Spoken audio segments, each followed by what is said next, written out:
Bismillahirrahmanirrahim. Alhamdulillahirabbil alamin wa bihi nasta'in. Assalamualaikum warahmatullahi wabarakatuh. Yang berhormat Yang di-Pertua Dewan Undangan Negeri Terengganu, yang berhormat ahli-ahli Dewan Undangan Negeri Terengganu.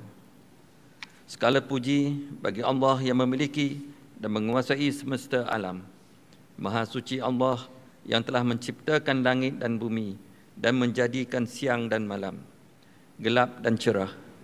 Selawat dan salam ke atas junjungan besar Nabi Muhammad SAW, ahli keluarga serta para sahabat baginda. Alhamdulillah, beta bersyukur kepada Allah Subhanahu Taala kerana dengan kekuasaannya telah mengizinkan untuk berlangsungnya istiadat pembukaan penggal pertama Dewan Undangan Negeri ke-15 pada pagi yang penuh bersejarah ini. Beta bersyukur pilihan raya negeri ke-15 telah berjaya diadakan dalam suasana yang aman dan penuh harmoni dengan mendukung semangat demokrasi. Justru, beta ingin merakamkan penghargaan dan terima kasih kepada Suruhan Jaya Pilihan Raya, anggota pasukan keselamatan, semua agensi kerajaan serta rakyat beta yang telah menunaikan kewajipan masing-masing. Marilah bersama berlapang dada dengan hati yang terbuka untuk menerima dan menghormati keputusan pilihan raya ini. Firman Allah Subhanahu Wa Taala dalam surah Ali Imran ayat 26 yang bermaksud, katakanlah wahai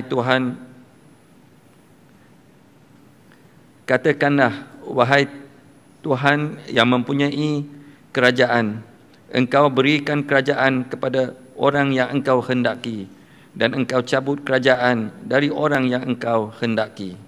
Engkau muliakan orang yang Engkau hendaki, dan Engkau hinakan orang yang Engkau hendaki. Di tangan Engkaulah segala kebajikan. Sesungguhnya Engkau Maha Kuasa atas segala sesuatu. Beta menzahirkan ucapan tahniah kepada semua ahli-ahli yang berhormat sekalian kerana telah terpilih sebagai wakil rakyat. Ianya merupakan suatu amanah yang perlu dipikul untuk berkhidmat, berbakti dan membela nasib rakyat beta. Sekalung tahniah buat yang amat berhormat Datuk Seri Dr. Ahmad Samsuri bin Mokhtar di atas pelantikan sebagai Menteri Besar Terengganu yang ke-16 serta kepada seluruh barisan ahli Majlis Mesyuarat Kerajaan Negeri. Ahli-ahli yang berhormat sekalian, di Malaysia, sistem simple plurality atau first past the post telah diguna pakai sehingga hari ini. Keputusan pilihan raya negeri baru-baru ini telah menyaksikan keputusan rakyat yang telah memilih kerajaan beta tanpa adanya pembangkang di dalam Dewan Undangan Negeri pada penggal ini. Situasi ini berlaku dalam tempoh sambutan 25 tahun Jubli Perak pemerintahan beta dan melangkarkan lembaran sejarah baru era milenium ketiga bagi negara Malaysia dan negeri Terengganu khasnya.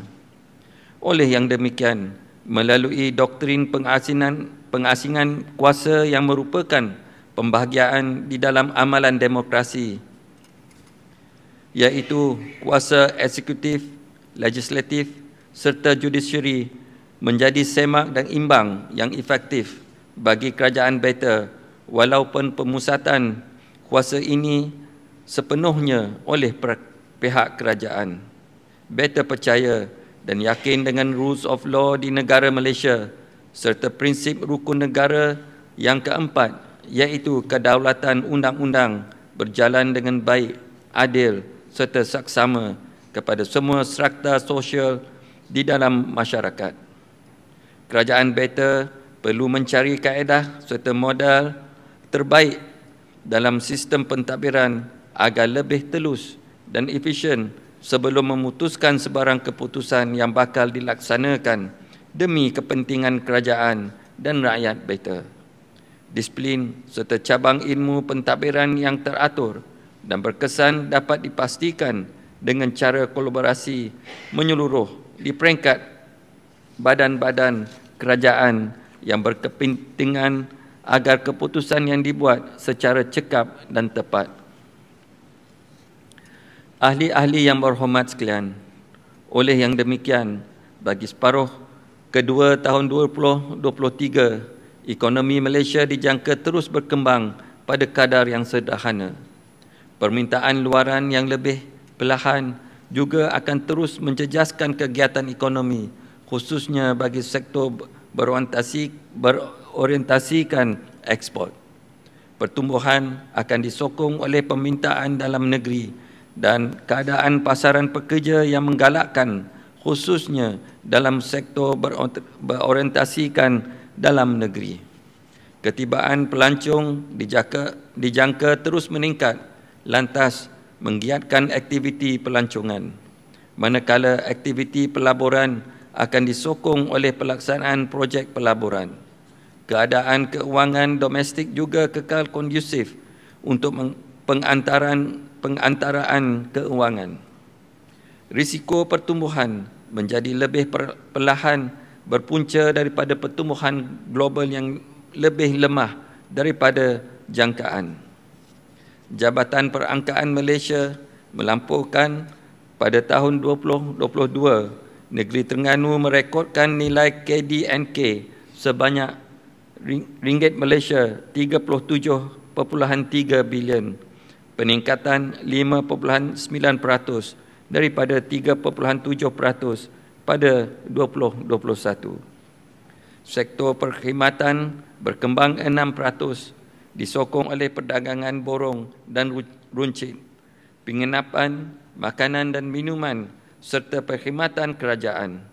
Seterusnya, sektor pembuatan adalah sederhana kepada 8.2% berbanding 9.5% pada 2021. Disokong oleh produk petroleum, kimia, getah dan plastik. Walau bagaimanapun, sektor pertanian di negeri Terengganu merosot 4.7% disebabkan penguncupan dalam subsektor tanaman kelapa sawit dan tanaman lain serta peternakan. Kerajaan Better haruslah memberikan penumpuan kepada segmentasi bagi mengutamakan bidang-bidang yang bakal memberi multiplier effect di dalam persekitaran sosial serta ekonomi yang inklusif, kukuh dan mampan melalui perkembangan pembangunan wilayah di negeri Terengganu, melestarikan pelan pembangunan pelancongan, pembasmian kemiskinan dan kesejahteraan rakyat, peluang pelaburan dan pekerjaan, perkembangan potensi pertanian, pembangunan modal insan. Ahli-ahli yang berhormat sekalian, proses urbanisasi yang berterusan adalah merupakan salah satu agenda yang perlu dititik beratkan. Proses ini melibatkan kerjasama semua pihak dalam memastikan anjakan paradigma bandar berasaskan dimensi bersepadu, pembangunan mampan merangkumi sosial, ekonomi dan alam sekitar. Dalam usaha untuk mewujudkan bandar-bandar baru sebagai sokongan kepada bandar sedia ada, pelbagai aspek baru perlu diteroka dan diberi fokus. Better berharap agar elemen-elemen pembandaran utama seperti elemen bandar pintar, bandar selamat, bandar hijau serta bandar rendah karbon dititik beratkan dan diperhalusi bagi tujuan pemakaian di peringkat negeri dan peringkat tempatan secara berterusan. Kerajaan Better disarankan untuk mengoptimumkan potensi bandar-bandar baru yang telah dirancang supaya dapat dibangunkan untuk memastikan ruang bandar yang kondusif dan tersusun dapat direalisasikan kepada seluruh lapisan masyarakat. Kaedah pembangunan secara penguasaan juga perlu diperhalusi dengan lebih teliti bagi memastikan galakan serta promosi pelaburan, pembangunan mendapat sambutan daripada pihak swasta sehingga pelaksanaan bandar-bandar baharu ini dapat dicapai. Beta amat yakin dengan adanya penglibatan pihak swasta yang lebih aktif dalam pembangunan ini mampu memastikan keberhasilan agenda pembandaran yang berdaya huni dan maju dapat dicapai. Ahli-ahli yang berhormat sekalian, beta melihat sektor pelancongan kini mencatatkan perkembangan yang baik berdasarkan data kemasukan pelancong yang direkodkan hadir ke Terengganu pada tahun 2022, iaitu seramai 3.7 juta pelancong yang melepasi sasaran 3 juta pelancong. Pasca COVID-19 memberikan cabaran baru kepada sektor pelancongan dalam mendepani senario ekonomi dunia yang tidak menentu. Kerajaan beta perlu meneroka potensi baharu dalam industri ini agar dapat memberi nilai tambah kepada aset-aset pelancongan negeri yang sedia ada.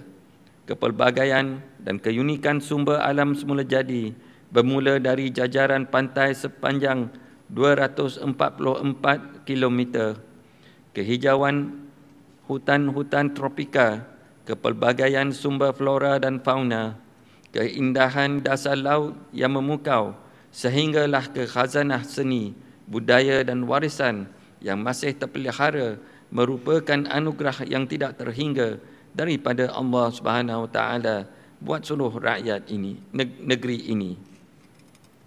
Sehubungan itu, kerajaan beta perlu memberi penekanan terhadap penjenamaan produk dengan mengenal pasti unik selling point yang ditawarkan untuk menarik minat pelancong seperti menjenamakan Terengganu sebagai destinasi pelancongan marin terkemuka dalam negara. Keunikan 7 pulau peranginan utama di Terengganu seperti Pulau Perhentian Besar, Perhentian Kecil, Pulau Redang, Pulau Tenggol, Pulau Bidung, Pulau Lang Tengah dan Pulau Kapas berpotensi tinggi untuk dipasarkan ke peringkat global. Kerajaan beta seharusnya mencari kaedah promosi yang lebih strategik bagi melonjakkan aktiviti pelancongan marin Terengganu. Penemuan bidung shipwreck yang berusia lebih 500 tahun di Pulau Bidung membuktikan terdapat banyak lagi khazanah dasar laut yang perlu diterokai. Justru itu, Galeri Arkeologi Maritim Terengganu wajar diwujudkan agar segala penemuan berharga ini dapat disimpan pada suatu tempat yang boleh menjadi sebagai sumber rujukan dan kajian. Pelancongan marin yang mencakupi aktiviti berkaitan seperti volunteerism dalam program-program konservasi penyu dan hidupan marin, penganjuran pelbagai acara berimpak tinggi di pulau-pulau serta menonjolkan kebudayaan negeri melalui penglibatan komuniti setempat perlu diperluaskan. Pengiktirafan Geopark Kenyir baru-baru ini adalah sangat membanggakan dan memberi citra baharu kepada segmentasi pelancongan negeri Terengganu yang perlu diterokai lebih mendalam lagi. Ahli-ahli yang berhormat sekalian, beta dimaklumkan negeri Terengganu merekodkan 6,330 ketua isi rumah yang berstatus miskin tegar. Pelbagai pendekatan serta inisiatif telah dan sedang dilaksanakan oleh kerajaan beta bagi mengurangkan kitaran kemiskinan ini, termasuk pelaksanaan program inisiatif pendapatan rakyat secara berperingkat melalui kerjasama antara kerajaan negeri dan kerajaan persekutuan dengan jumlah peruntukan sebanyak ringgit Malaysia 2.3 juta. Sehingga kini seramai 168 KIR miskin tegar bagi 8 daerah telah dilibatkan dalam projek keusahawanan pertukaran, kraft tangan, jahitan dan telah mula merekodkan janaan pendapatan tambahan secara puratanya sebanyak ringgit Malaysia 300 hingga ringgit Malaysia 500 sebulan bagi setiap KIR. Oleh yang demikian, Beta menyarankan agar inisiatif seperti ini perlu diperbanyakkan agar golongan sasar bebas dan terus keluar daripada insiden kemiskinan. Ahli-ahli yang berhormat sekalian, Kerajaan Beta telah mencatatkan jumlah pertumbuhan pelaburan sebanyak ringgit Malaysia 3.74 bilion yang diluluskan dalam sektor pembuatan, pelancongan dan logistik. Prestasi pelaburan yang memberangsangkan ini dipengaruhi oleh pelbagai faktor termasuk lokasi yang strategik, ketersediaan bakat yang baik, dasar dan peraturan yang progresif serta mesra perniagaan, integrasi ke dalam rangkaian ekonomi antarabangsa serta ekosistem industri yang matang. Oleh yang demikian, Kerajaan Beta disarankan agar memberi fokus kepada kluster-kluster yang telah dikenal pasti, antaranya carbon capture, utilization dan storage, downstream manufacturing of minerals, dan specialty chemical dan petrochemical agar seiring dengan matlamat pelan induk perindustrian baru 2023. Penekanan ini bertujuan untuk mencipta sumber kekayaan baru negara dengan meningkatkan kompleksiti ekonomi, memacu pertumbuhan ekonomi lestari, menyediakan peluang pekerjaan berkualiti sekaligus meningkatkan taraf kehidupan rakyat yang lebih sejahtera. Sehubungan dengan itu, Kerajaan Beta perlu menggandakan usaha-usaha untuk menarik dan mempergiatkan aktiviti penggalakan pelaburan bagi memastikan kedudukan Terengganu kekal kompetitif, termasuk memudahkan cara urusan pelabur melalui pengenalan inisiatif dan fasilitasi pelaburan yang berkesan. Menaik taraf infrastruktur di kawasan perindustrian adalah penting untuk penyelenggaraan kemudahan-kemudahan sedia ada bagi menarik pelabur dan meningkatkan daya saing negeri.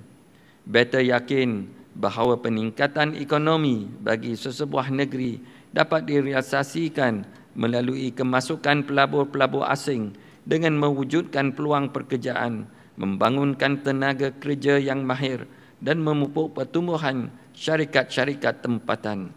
Dengan itu, Kerajaan Beta dapat meningkatkan aliran pelaburan ke dalam negeri sekaligus memastikan Terengganu kekal sebagai destinasi utama pilihan pelabur. Ahli-ahli yang berhormat sekalian, sektor pertanian telah mengalami perubahan daripada pertanian tradisional kepada pertanian moden melalui penggunaan serta adaptasi teknologi dalam kaedah penamanan, peternakan dan perikanan di negeri Terengganu. Ketidaktentuan iklim dengan perubahan cuaca ekstrim memberi kesan terhadap produktiviti pengeluaran hasil pertanian. Beta berharap teknologi kebendaan atau Internet of Things dalam sektor ini dimaksimumkan penggunaannya dalam memastikan pengeluaran hasil sektor pertanian secara optimum dengan impak yang minima akibat perubahan iklim dan cuaca. Peningkatan pendaratan ikan marin sebanyak 9.9% serta peningkatan pengeluaran hasil aquaculture sebanyak 13.06% pada tahun 2022 berbanding tahun sebelumnya menunjukkan keberhasilan perancangan serta usaha berterusan dalam program memperkaya sumber perikanan. Hal ini sudah tentu mengukir senyuman para nelayan apabila pendapatan mereka bertambah dan seterusnya menyokong pengeluaran produk-produk hiliran berasaskan perikanan. Selain itu, kerajaan Beta disarankan agar mencari jalan penyelesaian berkaitan isu pencerobohan nelayan asing yang menggugat kedaulatan negara serta mengancam keselamatan para nelayan. Isu pencerobohan perairan serta penjarahan khazanah laut telah menyebabkan ketirisan hasil laut dalam sehingga mencecah ringgit Malaysia 4 bilion setahun kepada industri perikanan. Ini sudah semestinya merugikan negara dan negeri setelah pelbagai usaha dilakukan untuk meningkatkan sumber perikanan marin. Di samping itu, inisiatif kerajaan negeri dalam mewujudkan tapak pertanian taman kekal pengeluaran makanan bagi golongan belia haruslah diteruskan bagi menarik golongan muda negeri ini menceburi sektor pertanian yang berpotensi tinggi. Ahli-ahli yang berhormat sekalian, pada pengamatan Beta, umat Islam perlu menyuburkan kembali tradisi ilmu sekiranya mahu menegakkan Islam yang syumul, sempurna dengan jasad dan rohnya. Tamadun Islam seperti yang diungkapkan oleh Franz Rosenthal mencerminkan knowledge triumphant, keagungan ilmu di mana masyarakat cendekiawannya menjadi tonggak tamadun dan suara moral dalam masyarakat. Sastrawan dan ahli balaghah Abu Hilal Al-Askari menegaskan pengalaman menikmati kelazatan ilmu merupakan kenikmatan yang tiada tolak bandingnya. Beliau berkata, sejak kami mengenal nikmat ilmu, tidak lagi kami merasai nikmat rasa manis dan lazat yang lain. Sehubungan dengan itu, walau apa jua cabaran yang dihadapi, bidang pendidikan tidak boleh dipinggirkan. Kerajaan Beta memberikan komitmen dalam memacu kelestarian bidang pendidikan dengan memperuntukkan sebahagian besar dalam belanjawan 2023. Hasilnya, rakyat Beta mengecapi pelbagai kejayaan dalam bidang pendidikan di peringkat sijil pelajaran Malaysia, sijil tinggi pelajaran Malaysia dan sijil tinggi agama Malaysia. Kejayaan ini dapat dikecapi tanpa usaha dan komitmen daripada semua pihak, terutamanya para guru, ibu bapa dan agensi-agensi kerajaan yang sentiasa berganding bahu dalam memastikan pendidikan di negeri Terengganu kekal berada pada tahap yang terbaik serta cemerlang. Selain daripada itu, Beta ingin menyeru kepada ahli-ahli yang berhormat supaya memperkasakan institusi-institusi pendidikan dan kemahiran yang sedia ada di negeri ini selaras hasrat asal penubuhannya. Program-program pengajian yang ditawarkan perlu mengambil kira perkembangan dan keperluan dalam bidang industri semasa dan akan datang. Penerokaan dalam bidang sains dan teknologi menjadikan ianya lebih sempurna apabila dikabungkan dengan kurikulum agama berpandukan Al-Quran dan hadis yang saling berkait dan melengkapi antara satu sama lain. Justru adalah menjadi tanggungjawab ahli-ahli yang berhormat dan para ahli akademik merangka pelan pendidikan yang lebih komprehensif bagi menjadikan negeri Terengganu sebagai negeri contoh dalam bidang pendidikan yang ditawarkan. Beta menyeru agar agensi berkaitan pendidikan termasuk Yayasan Terengganu, Majlis Agama Islam dan Adat Istiadat Terengganu dan tidak terkecuali syarikat-syarikat berkaitan kerajaan GLC Negeri Terengganu meneruskan penajaan program-program pendidikan maupun kerjasama dalam penyediaan peluang pekerjaan kepada rakyat Beta, terutamanya dalam bidang-bidang pengajian yang kritikal serta menempati keperluan semasa industri. Ahli-ahli yang berhormat sekalian, Beta ingin menzahirkan penghargaan di atas taat setia yang telah dicurahkan kepada Beta dan negeri tercinta oleh ahli-ahli Majlis Mesyuarat Kerajaan Semua anggota pentadbiran awam, anggota keselamatan dan semua petugas perkhidmatan kesihatan yang telah menyempurnakan amanah dan tanggungjawab secara profesional, adil dan saksama bagi menjaga kebajikan dan keharmonian rakyat Beta. Terima kasih juga kepada seluruh rakyat Beta yang sentiasa mendoakan kesejahteraan Beta dan keluarga sepanjang 25 tahun pemerintahan Beta. Justru, Beta turut mendoakan kepada seluruh rakyat Beta agar dapat menjalani kehidupan dengan penuh kerukunan dan aman damai serta terus gagah menghadapi pelbagai gelora pandemik, kemurungan ekonomi dan cabaran yang melanda tanah air. Akhirnya, kepada ahli-ahli yang berhormat sekalian, janganlah bersikap menilik balas dan menanti pujian. Jagalah nama baik dan kehormatan Dewan yang mulia ini dengan melaksanakan khidmat bakti yang tulus ikhlas sebagai wakil rakyat dengan meletakkan kepentingan rakyat Beta dan masa hadapan negeri ini di dalam hati dan minda ahli-ahli yang berhormat. Semoga usaha murni ini mendapat keredaan Allah Subhanahu Wa Taala. Dengan nafas yang suci, Bismillahirrahmanirrahim, Beta sukacitanya merasmikan istiadat pembukaan penggal pertama Dewan Undangan Negeri ke-15. Selamat bersidang. Sekalian, wabillahi taufik wal hidayah. Wassalamualaikum warahmatullahi wabarakatuh.